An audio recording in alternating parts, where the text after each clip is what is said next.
गरीब वर्सेस अमीर का कन्या पूजन। स्वाति और रेखा नाम की दो सहेली थी। स्वाति गरीब और रेखा बहुत ही अमीर थी। रेखा को वैसे तो गरीब लोग पसंद नहीं थे, लेकिन स्वाति रेखा के घर के कामों में बहुत मदद करती थी। बस इसी वजह से वो स्वाति से मेल जोल रखती थी। एक दिन, स्वाति, परसों से नवरात्रे शुरू होने वाले हैं, चलो मार्केट से नवरात्रों का सामान लेकर आते हैं। भैया, मुझे एक फिनाइल की बोतल दे दो। स्वाति, तुम भी ले लो, इससे पोछा लगाने से घर साफ सुथरा रहता है और माता को साफ घर बहुत अच्छा लगता है। नहीं रेखा, मेरा घर कच्चा है तो मैं उसे गोबर से ही लीपती हूँ। ठीक है। दोनों दूसरी दुकान पर जाते हैं। भैया, आप मुझे ये फूलों की माला दे दो, 2 जोड़ी निकाल देना, मेरी सहेली भी लेगी। अरे, मैं ये नकली फूल माला नहीं लूंगी, मैं माता को असली फूल माला चढ़ाती हूँ। पता नहीं इतना सब कैसे करती हो, इतना टाइम कैसे निकाल लेती हो इन सब के लिए।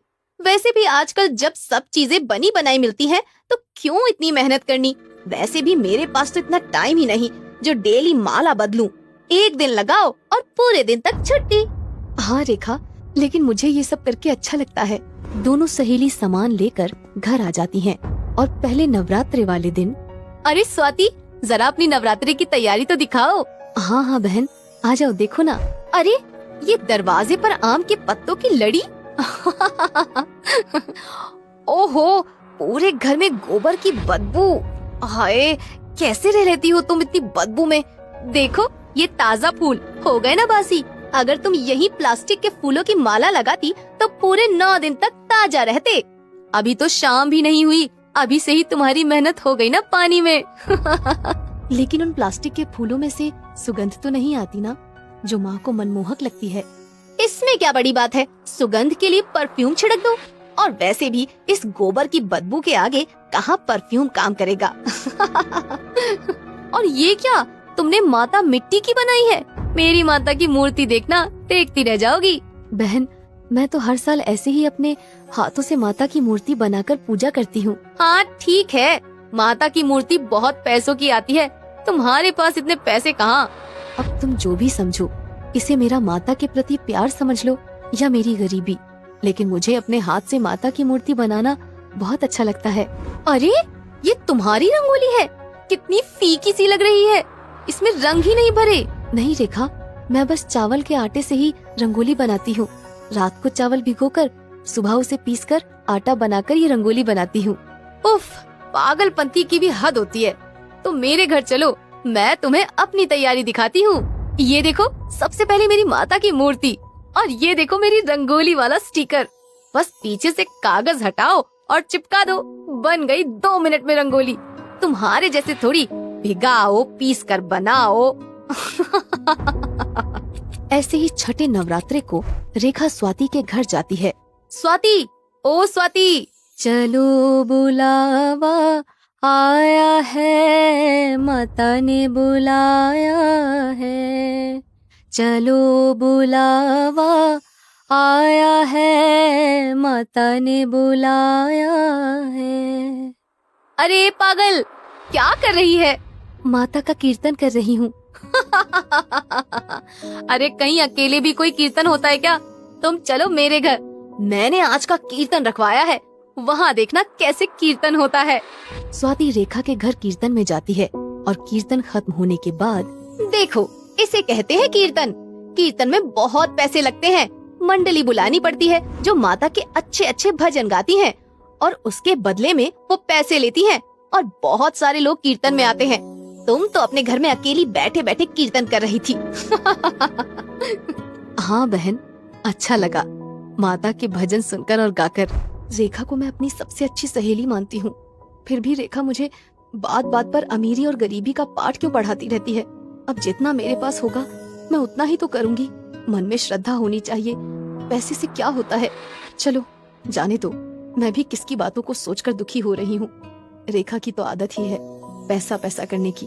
मैं तो अपनी दुर्गा माँ की पूजा में लगती हूँ और स्वाति अपनी दुर्गा माँ की शाम की पूजा में लग जाती है। ऐसे ही 9 दिन बीत जाते हैं और कन्या पूजन का दिन आता है। रेखा और स्वाति दोनों ही कन्या पूजन करती हैं। तभी वहाँ पर एक साधु बाबा आ जाते हैं। आओ बाबा आओ, आप सही समय पर आए हो। ये लो, मैं कन्या पूजन कर रही थी, तो आप भी ये माता का प्रसाद ले लो। और ऐसा बोलकर रेखा उनके और कन्याओं के हाथ में चॉकलेट, पेस्ट्री और बिस्किट के पैकेट रख देती है। वो सब लेकर बाबा चुपचाप वहाँ से चले जाते हैं। रेखा के घर से निकलकर साधु बाबा स्वाति के घर की तरफ बढ़ते हैं। अरे वाह, क्या मनमोहक पकवानों की सुगंध आ रही है। हरिओम, जय भोले शंकर की, जय माता दी। बाबा, अच्छा हुआ आज आप मेरे घर पधारे हैं। आज कन्या पूजन है, आप भी माता का प्रसाद खाकर जाना। आओ बाबा, अंदर आओ। नहीं बेटी, आज सुबह से काफी जगह भोजन ग्रहण कर लिया, अब भूख नहीं है। तुम मुझे भिक्षा दे दो, फिर मैं चला जाता हूँ। बाबा, आप मेरे घर से बिना कुछ खाए पिए जा रहे हैं, मुझे पाप और दुख लगेगा। मुझे बिल्कुल अच्छा नहीं लगेगा। आपको प्रसाद तो खाना ही पड़ेगा, चाहे थोड़ा ही खाकर जाना। ठीक है बेटी, तुम इतना ही जिद कर रही हो, लाओ दे दो प्रसाद, मैं प्रसाद ग्रहण कर लेता हूँ। बाबा, आप यहाँ बैठिए, मैं एक बार कन्या का पूजन कर लूँ, फिर आपको प्रसाद देती हूँ। हाँ बेटी, तुम आराम से कन्या पूजन करो। आओ बच्चों, मैं तुम्हारे पैर धो दूं। आओ बेटियों, तुम सब इन आसन पर बैठ जाओ। ये लो, माता रानी का तिलक है। चलो बच्चों, अपने हाथ आगे करो, अब सबको कलावा बांध देती हूँ। ये लो देवियों, तुम्हारी लाल चुनरी। चलो देवियों, अब भोग लगाओ, खाना शुरू करो। ये लो बच्चों, ये माँ के चरणों का नारियल है। अरे रुको रुको देवियों, मुझे पैर तो छूने दो। साधु बाबा ये सब मुस्कुराते हुए बड़े ध्यान से देखते हैं। फिर कन्या पूजन के बाद स्वाति साधु बाबा को बड़े आदर सत्कार से खाना खिलाती है। खाना खाकर बाबा चलने लगते हैं। तभी रेखा वहाँ आ जाती है और साधु बाबा चलते चलते स्वाति को बोलते हैं, खुश रहो बेटी, ऐसे ही मन लगाकर माता की पूजा करना। माता रानी तुम्हारी पूजा से अवश्य प्रसन्न होंगी। माता रानी तुम्हें खूब तरक्की दे, ताकि तुम ऐसे ही हमेशा नवरात्रों में कन्या पूजन करती रहो। अरे बाबा, ये क्या बात हुई? मैंने भी तो कन्या पूजन किया था, मुझे तो आपने ऐसा आशीर्वाद नहीं दिया। बेटी, तुम बुरा मत मानना, इतना पैसा होने के बाद भी तुमने अपने घर में कुछ नहीं बनाया। बिना मेहनत के ही बाजार से बना बनाया लाकर कन्याओं को वो खाने का सामान पकड़ाया और उन्हें खड़े खड़े ही वापस भेज दिया। पता नहीं वो सब कैसे हाथों से बना था, पता नहीं उसमें क्या क्या डाला गया था और क्या नहीं डाला गया। मुझे ये सब अच्छा नहीं लगा और इसीलिए मैं तुम्हें झूठा आशीर्वाद नहीं दे सकता था। और अगर तुम्हें सच बोलता तो क्या पता तुम्हें क्रोध आ जाता, इसलिए मैं वहाँ से चुपचाप चला गया। लेकिन यहाँ देखो, इस बेटी ने गरीब होते हुए भी अपनी मेहनत से सारे घर को सजा रखा है। इसने कितने मन से अपने हाथों से एकदम शुद्ध और स्वादिष्ट भोजन तैयार किया है। इस भोजन को तो माँ भी खाकर मंत्रमुग्ध हो जाएंगी। और इसने बड़े ही प्यार से कन्या को बैठाकर भर पेट भोजन करवाया। बाबा की बात सुनकर रेखा रोने लगती है और हाँ बाबा, आप ठीक ही बोल रहे हो। आज मेरी आंखें खुल गई। असली कन्या पूजन तो मेरी सहेली स्वाति ने किया है। आगे से मैं भी ऐसे ही कन्या पूजन करूंगी। बिन ब्याही गर्भवती बहन का कसाई भाई। भैया, छोड़ दो मुझे, छोड़ दो। माँ, भाभी, बचाओ मुझे। आज तुझे मुझसे कोई नहीं बचा सकता है, मैं तेरी जान ले लूंगा। निरंजन, छोड़ दे बेटा, गुस्से में गलत कदम मत उठा। छोड़ दे अपनी बहन के साथ, भला कोई भाई ऐसा कसाईयों सा बर्ताव करता है। लेकिन निरंजन को अपने गुस्से में न तो कुछ दिखाई दे रहा था और न ही सुनाई दे रहा था। जहाँ बहनें भाइयों के दिल का टुकड़ा होती हैं और भाई तो बहन की हिफाजत के लिए होते हैं, फिर आखिर क्या कारण है जो एक भाई का बर्ताव अपनी बहन के लिए कसाई के जैसा है। निरंजन अपनी बहन के बालों को नोचते हुए उसको आंगन में ले आया और अपनी तलवार निकाल ली। आज मैं तुझे जिंदा नहीं छोड़ूंगा। इसीलिए मैं नहीं चाहता था कि इस खानदान में कोई लड़की पैदा हो, क्योंकि बेटियां सिर्फ और सिर्फ परिवार की इज्जत डुबोती हैं, और तूने तो हमारी नाक कटवा दी, कहीं का नहीं छोड़ा हमें। अपने कसाई भाई का पल पल बढ़ रहे गुस्से को देखकर पद्मा हर पल और लम्हे को खुद में ही कोस रही थी। काश कि मैंने वो गलती नहीं की होती। सुभद्रा, रोटी ला कर दो। जी लाई। पद्मा जा अपने भैया को रोटी दिया। मैं नहीं भाभी, आप मुझे कोई और काम दे दो, लेकिन मौत के मुंह में मत भेजो प्लीज। भैया को रोटी आप दे आओ। पद्मा, तू ना पहली ऐसी बहन है जो अपने भाई से इतना डरती है, जैसे कि निरंजन तुझे कच्चा ही खा जाएंगे। ठाकुरों के परिवार में जन्मी पद्मा इकलौती लड़की है। घर में दर्जनों नौकर चाकर हैं। निरंजन को अपनी बहन से बहुत लगाव है, लेकिन वो मिजाज का बहुत ही गुस्सैल है, इसलिए परिवार से लेकर घर के नौकर चाकर भी उसका डर मानते थे। आज क्या पहनूं, कुछ भी समझ नहीं आ रहा। ये गुलाबी वाला सूट पहनती हूँ।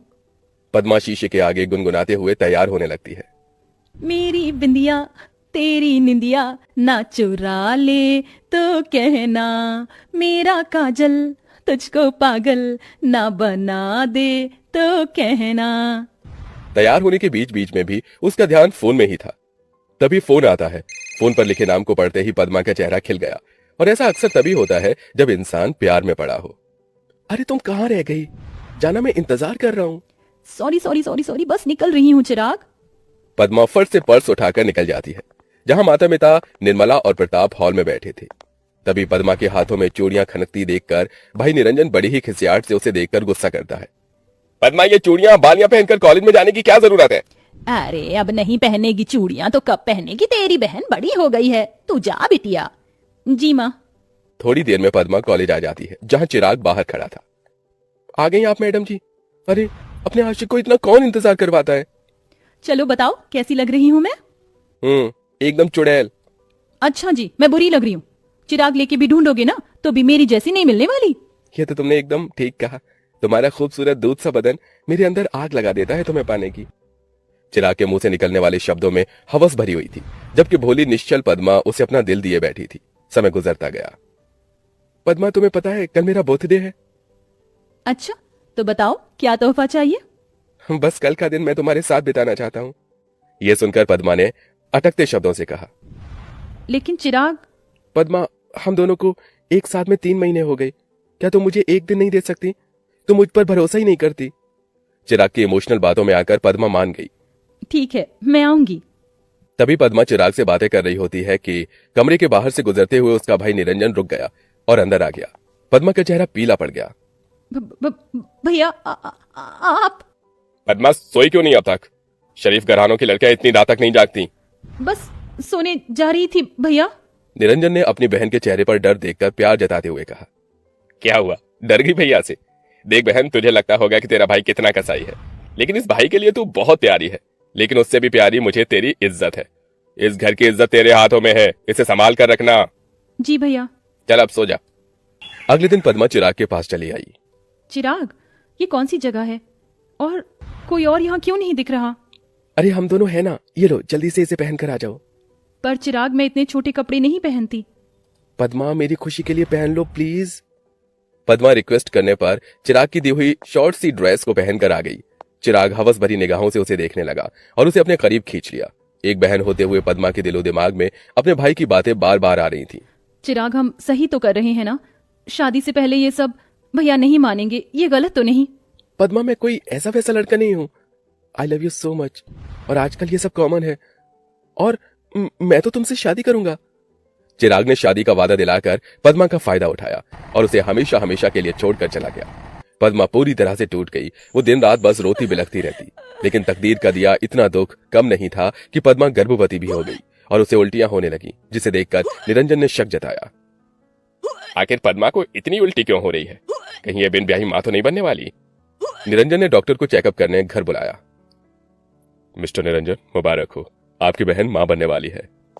अपनी कुंवारी बहन के गर्भवती होने की बात से निरंजन आग बबूला हो गया और किसी कसाई की तरह उसका मुंह कसते हुए बोला।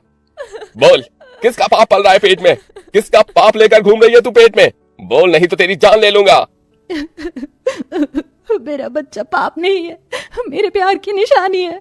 ये सुनकर निरंजन बौखलाकर अपनी गर्भवती बहन का गला घोटने लगता है। हाजी छोड़ो, ये क्या कसाई पना कर रहे हो? उसकी हालत तो देखो, बहन है वो तुम्हारी। ये सुनकर निरंजन दांत पीसकर गरजते हुए बोला। ये मेरी बहन नहीं है, हम ठाकुर अपनी इज्जत के लिए मरते हैं। कुंवारे में मुंह काला कर लिया इसने। कौन अपनाएगा मेरी बिन ब्याही इस बहन को? सारा जमाना थूकेगा हम पर। इसके बच्चे को मारना होगा, तभी हम इस बदनामी से बच पाएंगे। यह फैसला सुनाकर निरंजन पैर पटकते हुए चला जाता है। गुजरते दिन के साथ पद्मा का पेट दिखने लगता है। माँ सुभद्रा, कहो इससे कि ये दवाई खा ले और खत्म करे इस बच्चे को। नहीं, मैं अपना बच्चा नहीं गिराऊंगी। यह सुनकर निरंजन अपनी गर्भवती बहन पर बिल्कुल दया नहीं करता और उसके बालों को घसीट कर ले आता है और तलवार निकाल लेता है। आज मैं तेरे टुकड़े टुकड़े कर दूंगा। तो जैसे बिन ब्याही गर्भवती बहन के जीने से अच्छा तेरा मर जाना है। काट डालूंगा तुझे आज। तभी एकदम से पिता प्रताप मुखिया को ले आते हैं। अरे रुक जाओ ठाकुर निरंजन, कैसे भाई हो तुम? अरे भाई तो अपनी बहन के लिए जान देता है और तुम इसकी जान लेने पर तुले हो। अरे इसने पाप किया है मुखिया जी। देखो निरंजन, मैं जानता हूं इसने गलती की है, लेकिन अब जो होना था वो हो गया। पर अगर तुम इसको मारोगे तो तुम भी पाप के भागीदार बनोगे, क्योंकि इसके अंदर एक जान भी पल रही है। इसकी शादी कर दो। अरे कौन करेगा इससे शादी मुखिया जी, ये जानते हुए कि ये बिन ब्याही माँ है। मैं करूंगा पद्मा से शादी भैया, मैं दूंगा इस बच्चे को अपना नाम। मुरली पद्मा के कॉलेज में पढ़ने वाला लड़का था जो हमेशा से उसे पसंद करता था। बुरे वक्त में वो उसका हाथ थामता है, जिसके कुछ महीनों बाद पद्मा अपने बच्चे को इस दुनिया में लाती है। लेकिन आज भी उसके मन में चिराग के धोखे के लिए एक दुख भरी चीत्कार निकलती है।